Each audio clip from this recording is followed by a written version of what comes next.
रावण के साथ युद्ध के बाद कहाँ चली गई वानर सेना, क्यों नहीं लड़ी फिर कोई लड़ाई। भगवान राम ने रावण का मुकाबला विशाल वानर सेना के साथ किया था। इस सेना में 1 लाख वानर सैनिक थे। भगवान राम और रावण के बीच लंका में जो जबरदस्त युद्ध हुआ, उसमें एक और थी बलशालियों से भरी रावण की सेना, जिसे बहुत ताकतवर माना जाता था।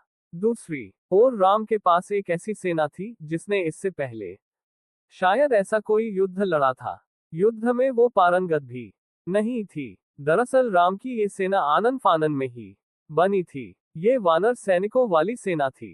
रावण ने पहले इस सेना की हंसी उड़ाई, फिर राम की वानर सेना ने दुश्मन के छक्के छुड़ा दिए। ये युद्ध जीता। लेकिन इस शानदार विजय के बाद वानर सेना का क्या हुआ, ये किसी को नहीं मालूम। भगवान राम जब युद्ध करने के लिए लंका पहुंचे, उन्होंने रावण की मजबूत सेना के खिलाफ युद्ध शुरू किया तो उनकी सेना में केवल वानर थे। इस सेना को राम और लक्ष्मण ने मोटे तौर पर दीक्षित किया।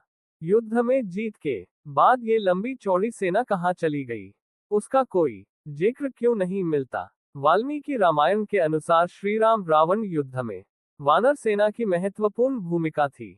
सवाल यह है कि जब श्री राम ने युद्ध जीत लिया, वह इसके बाद अयोध्या आ गए तो वानर सेना का क्या हुआ। इस वानर सेना का नेतृत्व करने वाले उस समय के महान योद्धा सुग्रीव और अंगद का क्या हुआ। रामायण के उत्तरकांड में उल्लेख है कि जब लंका से सुग्रीव लौटे तो उन्हें भगवान श्री राम ने किष्किंधा का राजा बनाया। बाली के पुत्र अंगद को युवराज। इन दोनों ने मिलकर वहां कई सालों तक राज किया। श्री राम रावण युद्ध में योगदान देने वाली वानर सेना सुग्रीव के साथ ही वर्षों तक रही, लेकिन इसके बाद उसने शायद ही कोई बड़ी लड़ाई लड़ी। वानर सेना के अहम सेनानियों ने क्या किया फिर। हालांकि इस वानर सेना में अहम पदों पर रहे सभी लोग किष्किंधा में अहम जिम्मेदारियों में जरूर रहे। वानर सेना में महत्वपूर्ण योगदान देने वाले नल नील कई वर्षों तक सुग्रीव के राज्य में मंत्री पद पर सुशोभित रहे तो युवराज अंगद और सुग्रीव ने मिलकर किष्किंधा के राज्य को और आगे बढ़ाया। गौरतलब है कि किष्किंधा आज भी है। कहाँ है किष्किंधा की गुफाएं। किष्किंधा कर्नाटक में तुंगभद्रा नदी के किनारे है। ये बेल्लारी जिले में आता है, जबकि विश्व प्रसिद्ध हम्पी के बिल्कुल बगल में है। इसके आसपास प्राकृतिक खूबसूरती बिखरी हुई है। किष्किंधा के आसपास आज भी ऐसे कई गुफाएं हैं और जगह हैं जहां राम और लक्ष्मण रुके थे। वहीं किष्किंधा में वो गुफाएं भी हैं जहां वानर साम्राज्य था। इन गुफाओं में अंदर रहने की खूब जगह है। दंडकारण्य वन भी यही है।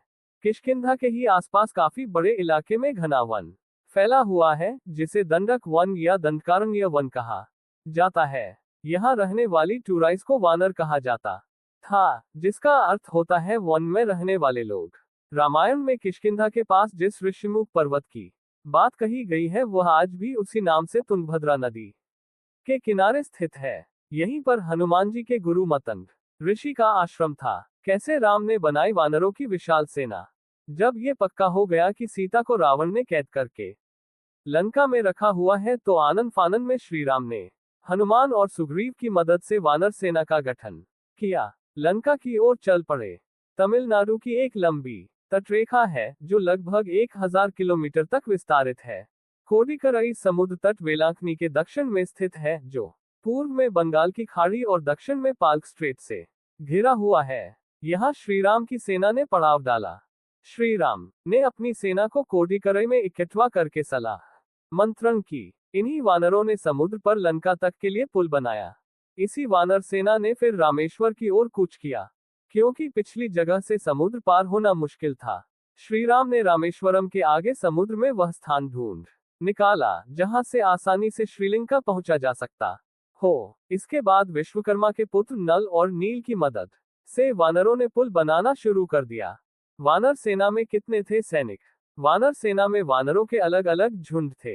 हर झुंड का एक सेनापति था, जिसे यूथपति कहा जाता था। यूथ अर्थात झुंड। लंका पर चढ़ाई के लिए सुग्रीव ने ही वानर तथा रिक्ष सेना का प्रबंध किया। बताया जाता है कि ये वानर सेना जुटाई गई थी। ये संख्या में करीब 1 लाख के आसपास थी। ये कई राज्यों से मिलाकर बनी सेना थी।